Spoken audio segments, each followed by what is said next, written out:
Hello, and welcome to another episode of Chatter, a podcast from The Gist. On today's show, we're talking to Greg Fish from Rantt. Now, I've followed Greg's work for quite a while. He's been writing about the Cambridge Analytica data harvesting scandal. Now, the reason I wanted to talk to Greg was because he is offering an opinion counter to one that I've heard echoed from friends, colleagues, and from people whose work I read on the topic. Basically, very skeptical that Cambridge Analytica can do what they're claiming to be able to do. And I was really keen to get him to sort of talk through what he believes they're suggesting they can do, why he thinks that's not possible, and if that ever will be possible. If you enjoy the show, don't forget that you can like and subscribe to us on Facebook, on Twitter. You can subscribe to us on YouTube or on Apple or Stitcher, wherever you get your podcasts. So here's Greg Fish.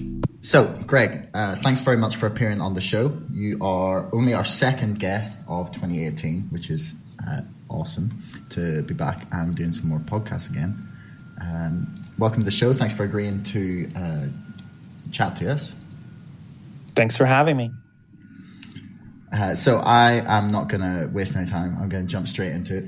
The piece you wrote about Cambridge Analytica's voter targeting machine and the claims that they're making about it, as opposed to what you think it should realistically be able to do,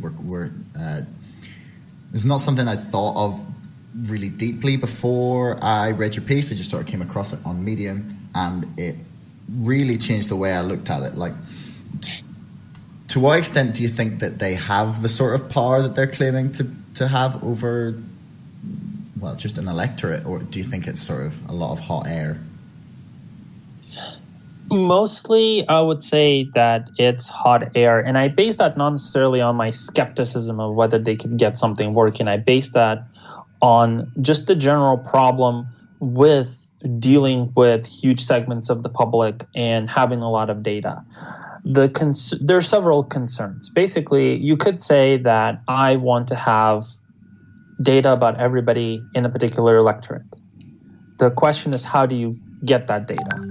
Social media does seem like a good place to start because people share, but the problem is that they share at different rates and they share different things. Some people are chronic oversharers. They will post everything that they're doing. They will tag themselves in every location that they're in. You can basically do just scan their social media feed and get an update about their day. And then there are people who rarely post anything but pictures of their dog and their kids for family. And then there are people who are only in it to post jokes and humor, and they don't share anything that is actually targetable.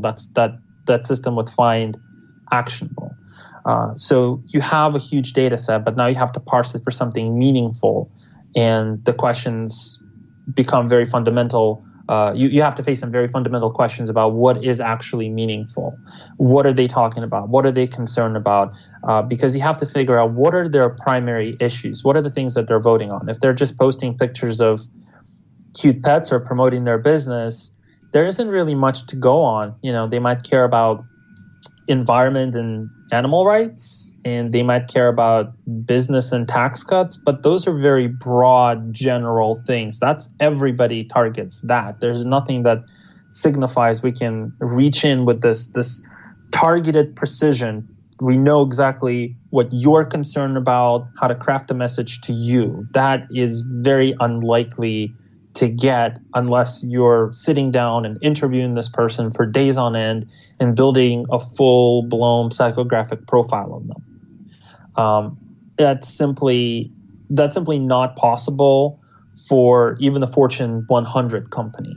So I don't think that Cambridge Analytica has those kinds of resources to say that, you know, they've been able to accurately psychologically profile the entire electorate of the United States. You know, that's 200 million possible voters. That seems like a reach.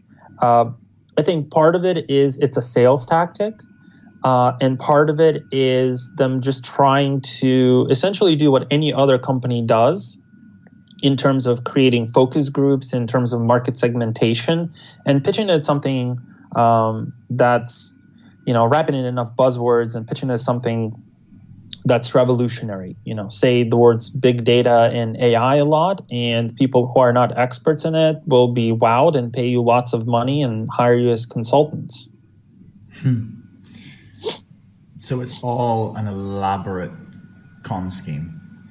I wouldn't necessarily say that it's all an elaborate con scheme. There are useful things that you can actually glean from that kind of data.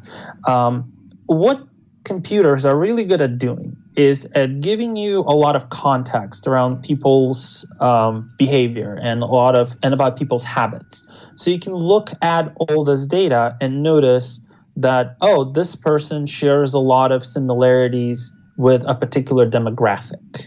And that person might not be aware of it themselves because human episodic memory is fairly flawed. We don't really keep in mind every single thing we did, every single thing we said. Computers can. So a lot of times when you hear things like a computer can know you better than you know yourself, what it really means is a computer can notice things that you are forgetting, that you don't pay attention to, that you don't keep track of, but is basically ever present. So you might think that you don't really care about animal rights, but a computer knows that, wow, you shared these calls for donations to all of these animal rescue shelters and all of these environmental groups. So it really sounds like you do, if that's 20% of your social media posts. So do you think that the information that can be gleaned from looking at, say, someone's Facebook profile or someone's Twitter feed is enough to make the sort of broad generalizations that could allow you to target ads fairly successfully, or is it so minimal that it's not worth getting concerned about that level of information being available to the people who want it? It can absolutely get a lot of useful targeting information. If you have a large enough sample, you'll find enough people who post enough actionable material, who post enough of their interests, and you can fairly successfully target something that would at least get their attention. I think the big question where a lot of people are split is how effective is it really? Because it's one thing to say, we have a product that we're trying to advertise and we're trying to pitch it to this demographic. And after we've pitched it, our product sales went up 73%. Obviously, what we're doing is effective. But when it comes to things like voting, you don't really know how a person voted. You can only glean it by an example. And when you have very narrow margins of victory, you can't really attribute that success or that failure to your ad. That's kind of giving yourself a little bit too much credit, because part of the problem is all politics, even national politics, are local at some level. That's why you have these very disparate things in the United States where you have people in communities that are in decline because they were built around a single factory or a single industry. That factory or industry moved on somewhere else. Nothing's really come to replace it. So the way that these people figure it, all the politicians let them down and need to vote for somebody else, somebody who promises to bring that back. Meanwhile, you have, thriving cities where people are far more concerned about vast income inequality, where the housing rates are outrageous. And I know, I live in LA. That's one of the main concerns. Everybody wants to know, how am I going to be able to become a homeowner? How am I going to be able to afford the skyrocketing rates? But they're not that concerned about jobs, because that's one of the reasons why the rent is so high. There's so many jobs. A lot of people can actually afford to live there and want to live there because the market there is booming. So they're more concerned about social issues than the bread and butter economic ones. And you can see that affecting the national election, where they say, well, nationally things are fine. So we're fine with the politicians that we have. But locally, we need different people. We need people who advocate certain policies that we are for or we are against. So when you look at that from a standpoint of a consultancy that has tried to use social media to target people to vote certain ways, you have to take all of these things into account. And it's very difficult to do that on the basis of how many funny memes somebody posted versus how many articles from the Washington Post they linked. That's really where the challenge is. You collect a lot of data nowadays, but how much of that data is actually useful? That depends on what you're trying to achieve with it, and that depends on how you think this data should be used. Because another big problem is something that's called p-hacking. You probably heard about it a lot in science, where you have a lot of scientists who will collect enough data to where they can play with the numbers and correlations a little bit to claim that they found this potential cause and effect in something. So there's a lot of examples, like people who eat a lot of tomatoes have a lower risk of certain types of cancer. So maybe they'll say there's a correlation there, so you need to give me more funding and another chance to see if that can actually work. And 99% of the time, that study doesn't really go anywhere, because they'll see a couple of maybe chemicals in a tomato that have something to do with certain growth patterns of cancer cells, but ultimately it doesn't really add up to much. You can do the same thing with big data, where you can notice the same kinds of correlations, like this person posts a lot of political rants about income inequality, but they might not vote for a Democrat because it's not exactly black and white like that. But you could, in a big data set, say people who are most worried about income inequality tend to vote more liberal, more democratic. But that correlation doesn't necessarily hold up when you really nano-target people, because there's a lot of people who are concerned about income inequality nowadays who are voting just populist, not necessarily left or right, but more along the lines of who they think would do a better job.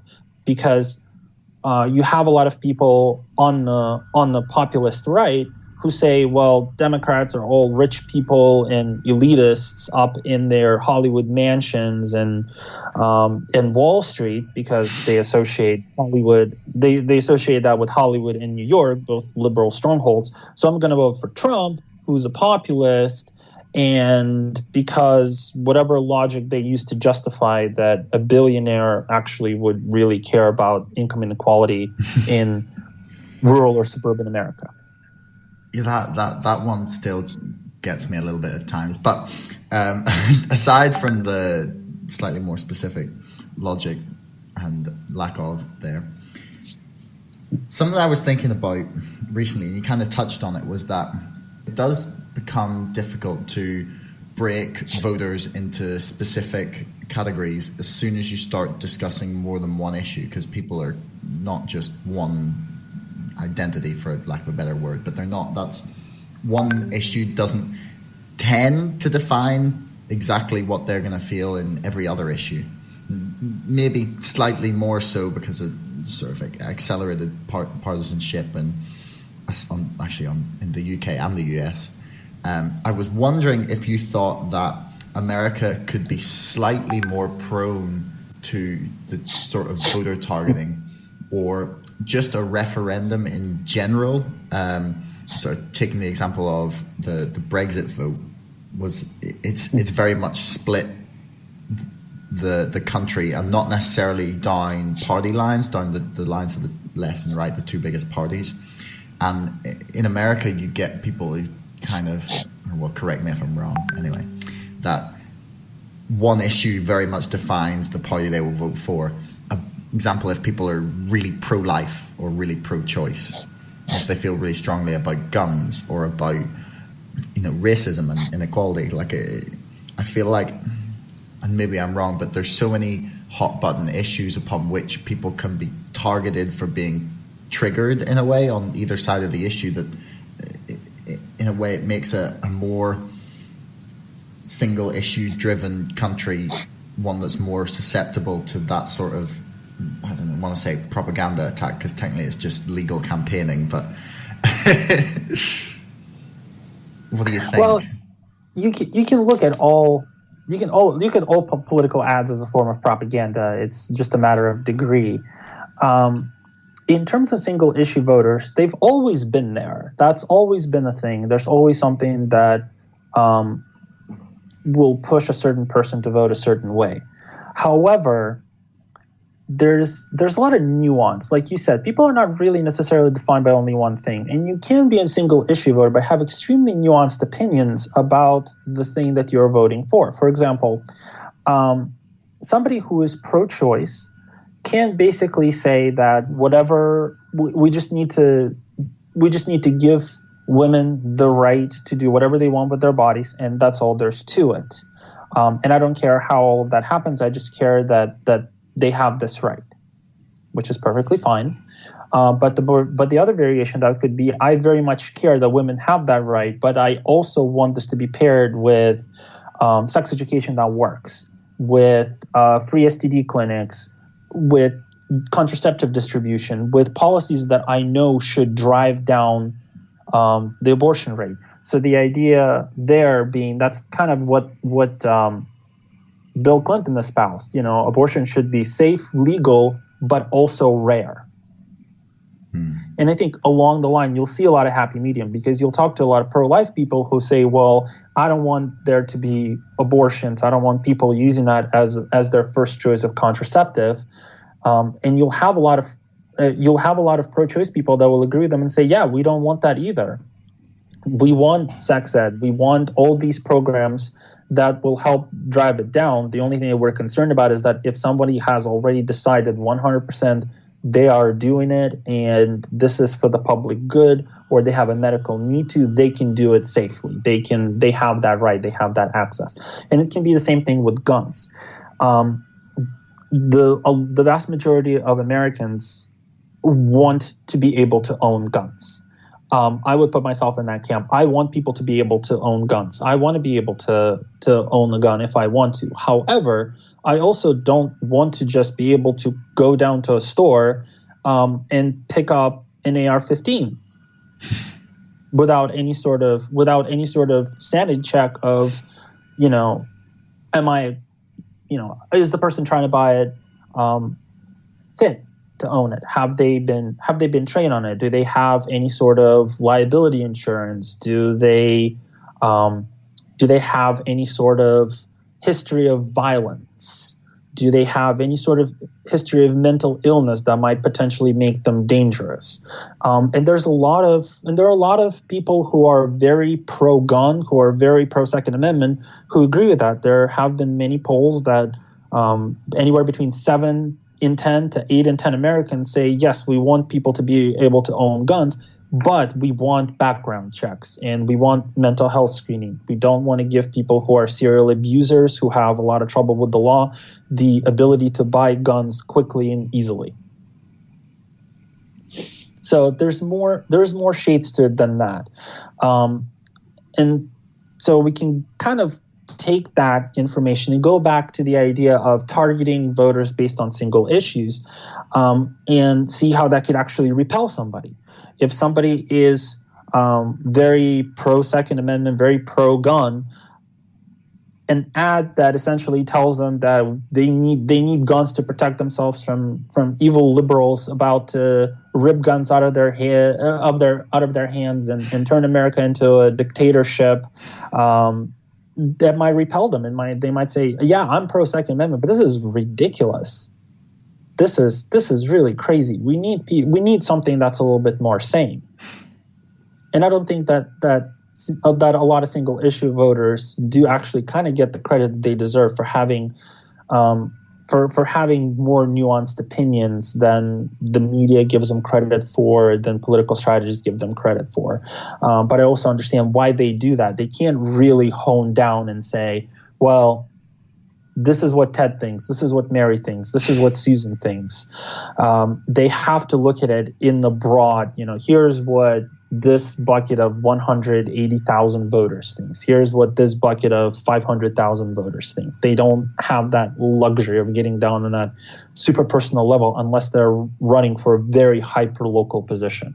But then they also will have issues with engaging, because America has so many elected officials that some people might not even know that certain people are running for office, that this is an actual position, that this is actually something that matters to them. They might not know exactly what this position does.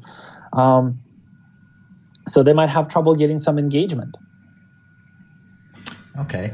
Well, just to sort of back up a little bit then, at the beginning you talked about essentially that it would take a whole day to sit down and psychographically analyze a voter per time. You'd have to like get so many points of information out of them. Do you know, what do you have to ask in those sorts of situations that you can't glean from a social media feed? I would have to stretch my expertise there. But I would probably say that you would need to do something like give people scenarios. This is something that happened. This is a hypothetical based on what we just talked about. How do you feel about this outcome? How do you feel about that outcome? How do you think it should be handled? You have to ask a lot of questions that are very nuanced, that are very in-depth, that are really trying to get into how this person thinks. What is their actual value system? And there's a lot of literature on that from a marketing and psychological standpoint. There are people who do have core values, but those core values can be summed up by these very broad things like freedom, independence, egalitarianism. Does this person care about being charitable? In what situations do they care about being charitable? What makes them think that somebody is deserving of their charity? Where does this person value freedom? How does this person think that we might be infringing on his or her freedom? How do they define freedom? There are a lot of very loose, broad terms, really, when you're profiling somebody. So with that one-on-one, you now would have the chance to get in depth and really talk about what do these things actually mean to you? Can you put something concrete to these words? So in computer science, the equivalent of that in AI is something called symbol grounding. So you have an abstract term. What does the system think the term represents in a particular context? Okay. So you'd want to kind of try to do the same with people. And that's actually kind of another funny thing about AI and AI research. A lot of it focuses on psychology and trying to figure out, why do we think the way we do? Why do we learn the way we do? How do people actually work? Because if you're trying to do something that is artificially intelligent and can think, you want to learn how something like a human thinks. Yeah, I watched a really super interesting TED Talk the other day. I'll link it in the description. And it was essentially an artist who'd been working with a team of software engineers in order to design programs to help artificial intelligence to try and quantify like more complex emotions than just like love or hatred or I don't know, anger. And they were trying to get it to understand levels of nostalgia. And they designed a program that would read a story that you were writing about your childhood, and it would analyze the text. You're looking for words that are associated with things that people would become nostalgic about, like the past and childhood and those sorts of terms. And then the verbs and adjectives that they were using to describe these phrases that had been like designated to be nostalgic. And then it designed a light sculpture based on the outcome that was rose tinted more or less depending on how nostalgic or unnostalgic your story was. And I thought it was truly fascinating way of looking at how I think we like don't quite realize how complicated people are. And if that sounds ridiculous to tell me, but in a way that means that we feel like it's easier to manipulate everyone else than it is to manipulate ourselves. And the more specific you want to get about how adverts and how different pieces of news can affect the way we think, it becomes more and more complex to sort of identify what our reactions are going to be to those adverts or phrases or things we see on the television or the news, or that it can be kind of not impossible to judge, but it kind of makes me wonder at what point you would be able to build a system that would have the capabilities that Cambridge Analytica claim to have. Like, is that something we're like 5 years away from? Do you think it's ever going to be possible to do what they think they're going to be able to do, or what they claim to already be able to do? I don't know. And I think the vast majority of people who I would refer to, or who I would talk to about this, or who I would see who would have a very qualified opinion about it, I think generally the consensus in the field right now is we don't really know what's possible. There's a lot of very cool experiments that give us insight into what things might be possible and where we could go with the research, but it's definitely still very much in the air. That doesn't mean that there aren't some amazing things that we can do. It's just along the lines of there's so much there that we don't really know how we'll be able to process the information, how we'll be able to turn it into something actionable. And then, just like you said, people are complicated. People are difficult. What will work for one person may not work for another person. It's all well and good when you say, I'll make software based on these experiments that should be able to do X, Y, Z. But that happens every day, and a lot of it doesn't work.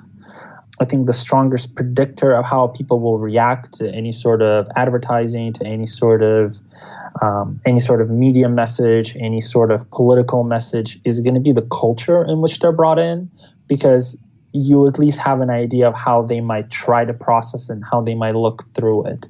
And that's probably going to be your best bet, having a kind of a computer anthropologist that looks at the broader culture and tries to decide what is the likelihood that people will process things that way. And then you can get your subjects in a room and have them work out some of these scenarios that we talked about and come up with a confidence signal of how well you think your message will work, and just try them out. But I don't think it will ever be perfect. I don't think you will ever be able to custom tailor a message that is designed to brainwash a person to do something. I might be wrong about that. Maybe one of these days we'll have enough information to do that.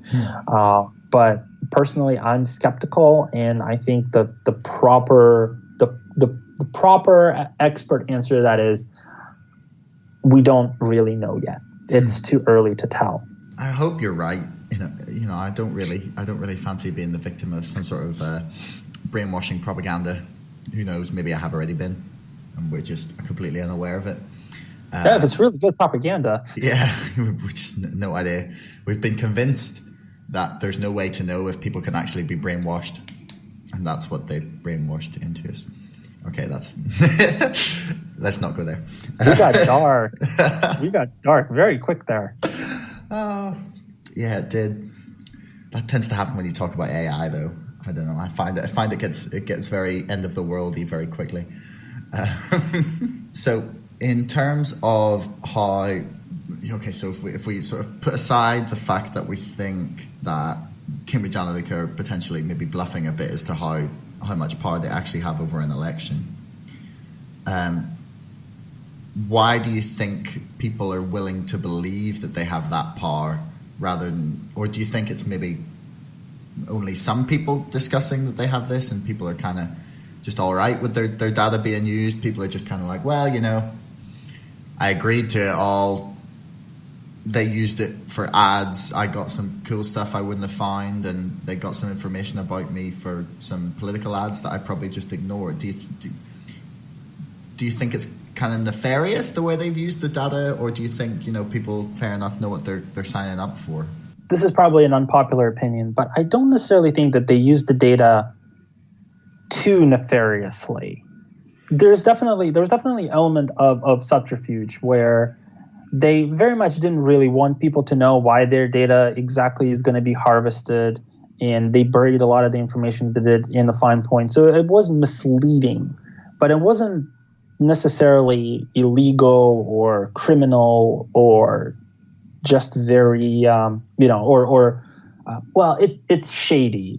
That's probably the best way to describe it. It was shady, but it was legal. And I do think that there's definitely a large segment of people who think exactly what you said. I signed up for this. This is what I'm going to get. I know that I'm the product because it's free, and I just ignored those ads. And then there's people who try to keep a lot of stuff off of social media, who post the bare minimum because that's kind of the cultural thing now. You have to have some sort of social media. And they very much worry about that because they don't want their data to be used this way. But there wasn't a clear, easy way to understand why their data was being used or what data exactly was being used. Because once you put you can put a 50,000 page legal agreement in front of somebody. Are they going to read it? Who knows? And just because you put some terms in a legal document doesn't necessarily mean that those terms are enforceable either. So that's another thing to keep in mind. There are unenforceable provisions in a lot of these things. So there may be people who are thinking, well, if they try to do something illegal with my data, somebody's going to come after them. And they don't realize that people who might be regulating these things can be asleep at the wheel or are not really educated enough about the technology to make the kind of preemptive plans to say, well, if this happens, this is what we're going to do.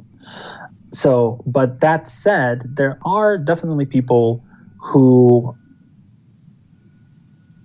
do like to blame Cambridge Analytica for certain things that have happened, because it gives them a very easy scapegoat.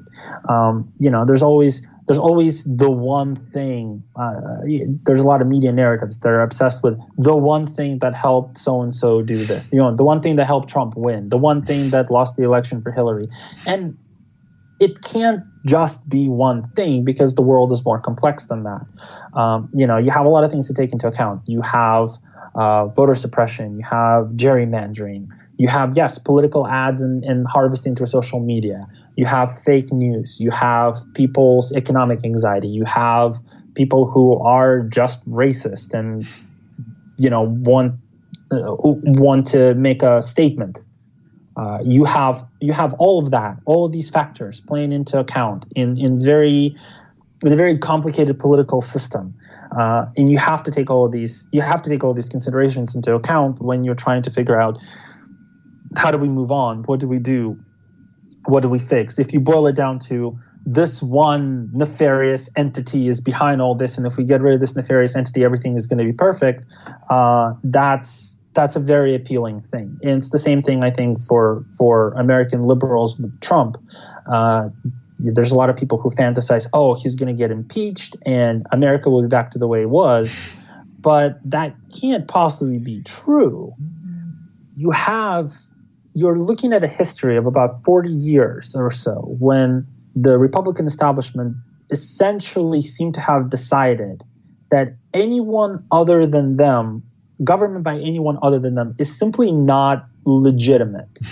And people who are their critics aren't necessarily just their critics. People with different opinions, people with different ideas, who may be right, who may be wrong, and it's up to them to kind of get together and work these things out. They're traitors. They're conspiring against the United States, and you see all of that metastasizing into the whole deep state conspiracy theory that is so popular on the right. It's kind of working the same way for them too. They believe that there's this deep state cabal, and if they just get rid of enough of these people, or fire them, or imprison them, or sue them, or silence them, then everything will be perfect. They don't want to think about, well, maybe part of the problem why we have gridlock is that we're voting for politicians whose promises are that they're going to defend America from the other party, not work with the other party, not have a dialogue, not come up with solutions, but defend them against political opposition. That's not healthy. And that is a very large, complicated cultural problem that takes a long time to resolve. It can take, I know that this is not going to be one of those soothing things, but, it could take a generation to solve this problem. And But doesn't it sound so much better that, if we just get rid of these 5 or 6 guys, then everything will be perfect. We'll go back to the way that it was, and things will be so much better. And it's the same thing with Cambridge Analytica. It's the same thing with the New World Order. It's the same thing with Trump's impeachment. It's looking for easy solutions to complicated problems that we kind of did to ourselves and don't really want to talk about how we need to fix them, because then the task just looks so large and so depressing and so complicated. And I have to say, like, it can be soul crushing for some readers, because one of the things that we try to do at Rantt is we try to address some of these problems and say, like, these are very complicated, difficult problems. You can't just, we can't just point a finger to a bad guy and say, well, if we get rid of this person, if we get rid of this technology, if we ban this, if we pass a law, that this will change. We need to look at these things holistically. We need to look at these things in context. And you have reactions from people who say, yeah, you're right. And you have reactions from people who absolutely rebel at that notion. And, the amount of times I've been accused of working for the CIA has been ridiculous. I mean, at this point, I'm looking for a check. So if they're listening in, you know where to find me. Have you ever seen Joe Rogan in his I'm a Globehead show? I was paid $5 to promote the fact that Earth is round. That's just it's just proof for me that he's getting paid off. Well, he's wearing the proof on his T-shirt. What else do you want? He's admitting it. It's disgraceful. I can't believe people would get paid to promote things like that. But back to the slightly more serious point that we were trying to make. I do agree with you to your point about the just things are super complicated and there's never an easy answer. Put it very eloquently, there are a lot of problems that we've caused ourselves through years of admitting that, or not admitting that, it's a lot more complicated than people are willing to realize about probably anything. But do you think the sort of blame culture and here's the one thing that can be blamed, or here's the 3 things that we need to do to make America great again, like that sort of simplification of messages has been like exacerbated by the sort of echo chambers that people get stuck in of one point of view on specific issues? Like, I saw a fantastic article recently that a friend sent me about how echo chambers can be more difficult to escape from than cults, because you quite literally have to, it's not like just getting dragged out of somewhere and having to reprogram your mind. You don't have to just reprogram your mind to think a different way. You have to reprogram every single social media account, every single device you have, every single way in which you consume information. Do you think that's made it easier for people to just fall into the simplistic, well, here's the one thing we need to fix sort of thinking, even though technically people should have more and better information at their hands now than they ever have? I think I know the article you're talking about. I think it was on Aeon that was basically comparing the dynamics of a cult and the dynamics of a social media echo chamber. Yeah. Well, in that article, actually, there's a partial answer to that question. One of the things they discuss is that with echo chambers, as with cults, other sources of information that contradict the main narrative are delegitimized. It's not an issue of we have a different viewpoint. How do we reconcile that? It's they have a different viewpoint, therefore they're evil and wrong, and we must never listen to them because they're bad forever and to the core, and they can never argue in good faith or have a good faith opinion. And echo chambers can very much ratchet that up, but the biggest problem, I would say, is this is a coping mechanism for cognitive dissonance. We have a lot of information at our fingertips. I mean, there was a cartoon somewhere, I don't exactly remember what it was, but it was comparing 1990s to now. And it's in 1990s, you had one person talking to another and say, "Gee, I wonder what that song was, who that song was by." Oh, I guess we'll never know. And now they can just Google it. Or Shazam it. So, Yeah, so we have all this information. Like it's common nowadays when you're having a debate with another person to take out your smartphone and Google the information that you need, which I actually think is awesome that we can do that. That's fantastic, because that's one of the things that people who created the World Wide Web really did envision, that we'd have more informed conversation. But the problem is that there's a lot of utopian thought that went into creating these systems, where they thought that the more information you give to people, the more viewpoints you give to people, the more they'll do their research, the more they'll try and find different ways to look at a problem. But that's really not how a lot of humans work. It takes training to want to do that. And so a lot of people will look for things that support their point of view to avoid cognitive dissonance, because cognitive dissonance is very jarring. So, echo chambers have been pointed as the cause of a lot of political problems that we have. And really, I would say they're a symptom. They're a big symptom. It's like a fever. You might have bacterial infection, you might have a virus, but just by treating the fever, you're not treating the underlying cause. So the underlying cause is that cognitive dissonance, where people can see that certain ideas that they held near and dear to their hearts are not working or becoming outdated. They don't want to admit that. And so they try and look for information that proves them right. And this has been happening since we've had the written word. There have been people who have decided that a certain interpretation of a biblical passage around which we've based certain laws are completely wrong, and they got tortured and executed as heretics or exiled or whatnot. So this has been going on for a long time.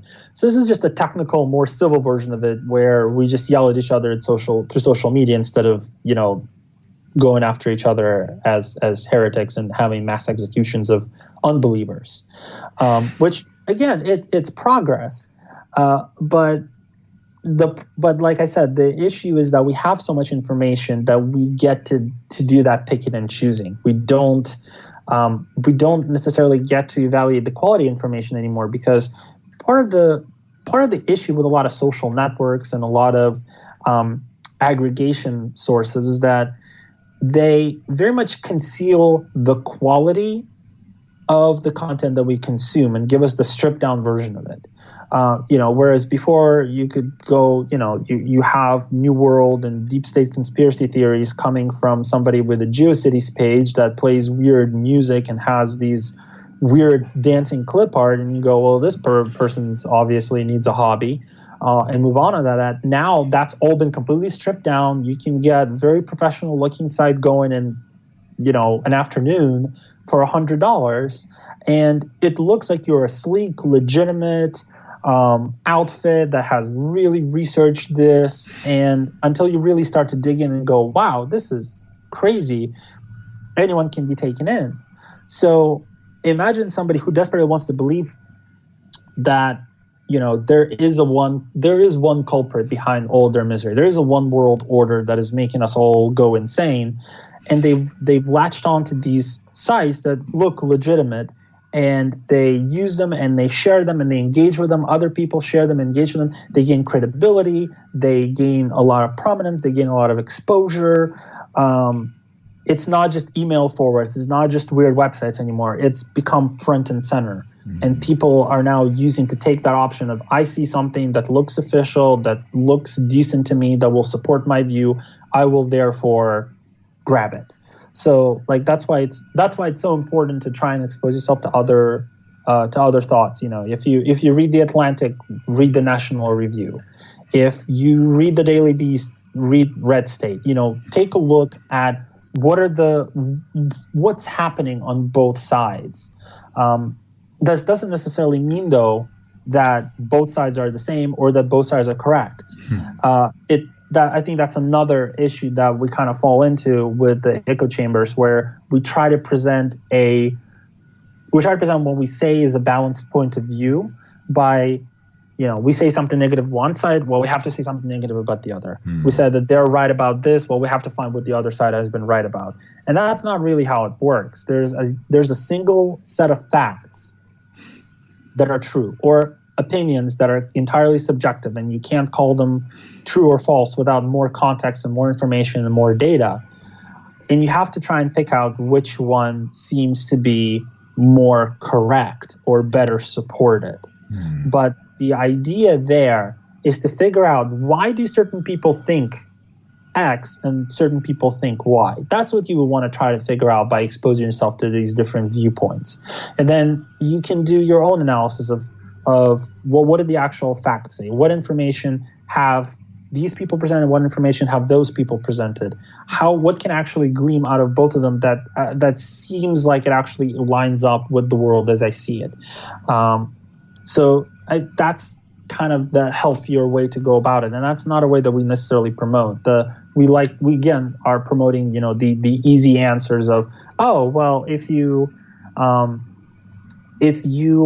are, if your sources are overwhelmingly this, try overwhelmingly those. Actually, let me re-say that.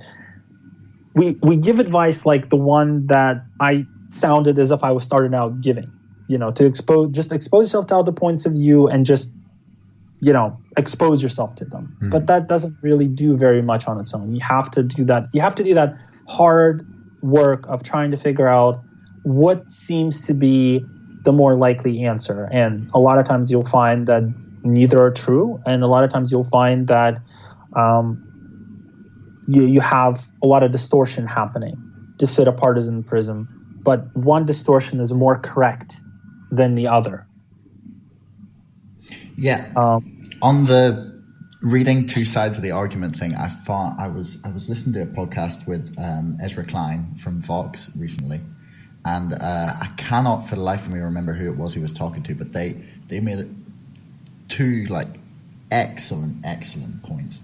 The first was that there'd been a study done that showed that if you're reading something that you disagree with, that you are more likely to take more time to read it because you're reading every sentence and coming up with your rebuttal.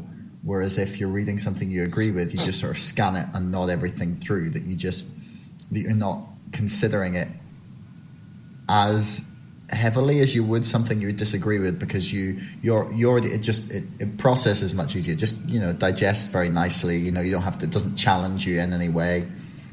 And I'm probably guilty of doing it as well, not pretending to be sort of. I think all of us are guilty. That's just biology. Having to, whenever we have to change our point of view, we have to slow down and process it. If it's something that already fits within our worldview, it's cognitively easier.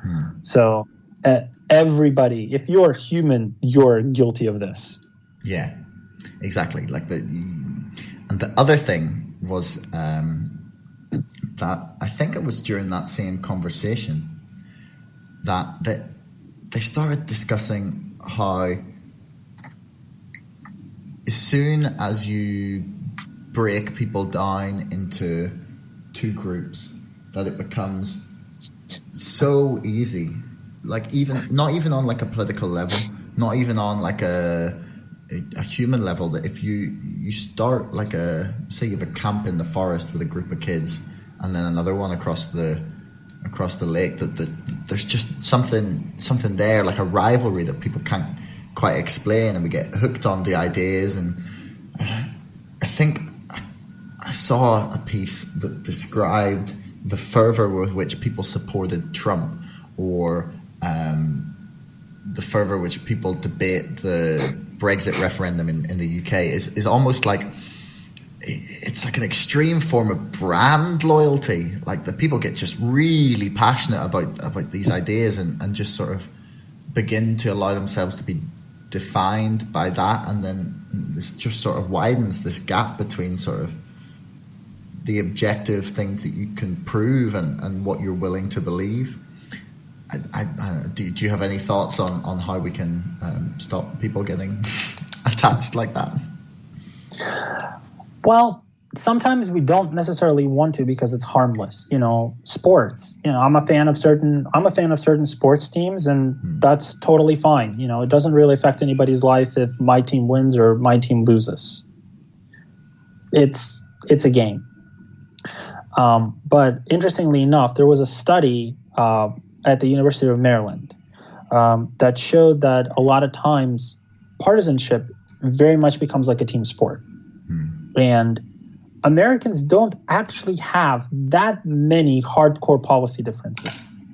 America is actually, despite what you see in the media, when you actually sit down and talk to Americans and ask them what they believe, a lot of their beliefs are generally quite moderate. Yes, you have people who are pro-Second Amendment, people who are against Second Amendment, but you have people who are against Second Amendment will say, you know what, it's fine, but I want them to get a license, and I want them to get trained, and I want them to get liability insurance, and I don't want them to buy, certain weapons that are big and scary and can shoot a lot of rounds in a very short time.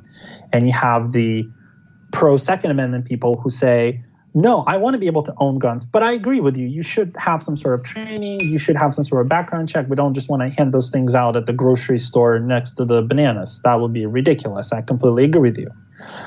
So, and then they will sit down and they will compromise and they will produce good legislation. And most people will look at it and say, yeah, that makes sense. We can work with this. We can solve a problem this way. But the problem comes when you start labeling things, when you start hitting those triggers that do that partisan affiliation. Or at least that's what the study found, and that has been my experience. And the biggest thing that we need to do to remind ourselves is that partisan politics are not a game. Who wins the election matters, not because you can stick it to the other group. Because, what would really be terrible is that if the lesson that American liberals take away from 2016, that once they get into power, they need to start being punitive. They need to start holding grudges. They need to start getting back at people. They need to just bulldoze over the American right just whenever they feel like it. Because that's not the way that it's done. That's not the way that we want to do business. That's not the way that we want our country to become. They are not the opposition. They're our fellow citizens. They might disagree with us. They might have different views. They might have different needs, but we need to talk to them and we do need to address them. Understanding, there's a big debate in America about, or at least in the media parts of America, I should say, about do we really need to understand Trump voters, because we know that a lot of them are driven by racism and a lot of them are think that anyone who is to the left of them is going to turn us into a socialist hellhole.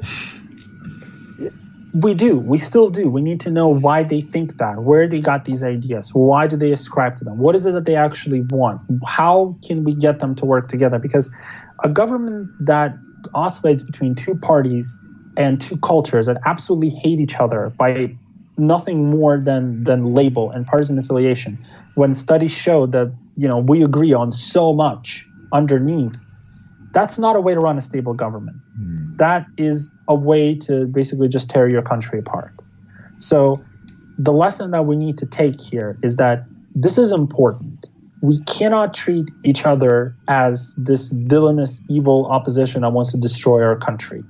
We need to come together and actually consider that it doesn't really matter if this particular seat is held by a Republican or a Democrat, or there's a third party that evolves, or a fourth. What matters is it's held by a competent individual with a track record of listening to other views, making compromises, and having creative policy suggestions that look towards the future.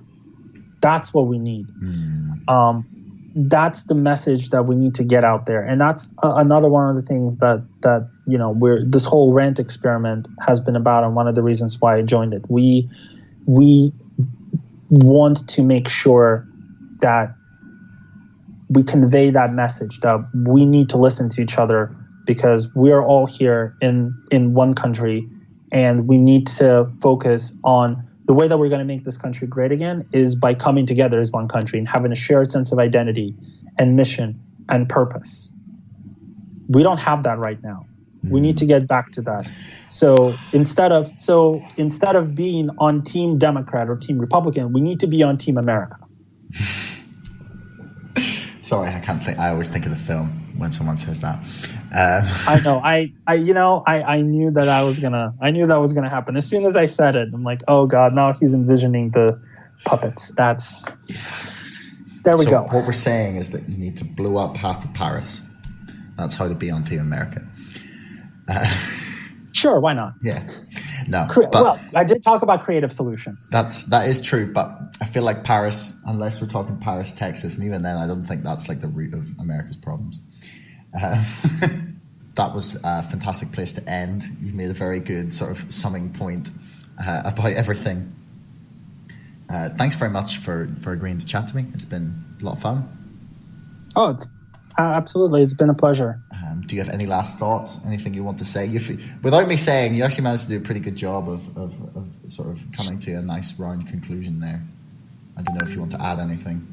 Honestly, I can't really think of anything other than what I've said. I've had a couple things that I've looked over the questions. I had a couple things that I understood what you wanted to find out. And I saw some space where I could maybe add a little bit onto it to give it a little bit more context. And that's... Thanks very much for listening. If you enjoyed the show, don't forget to like and subscribe to us on Facebook or Twitter, and subscribe to us on iTunes or wherever you get your podcasts. Till next time, thanks for listening.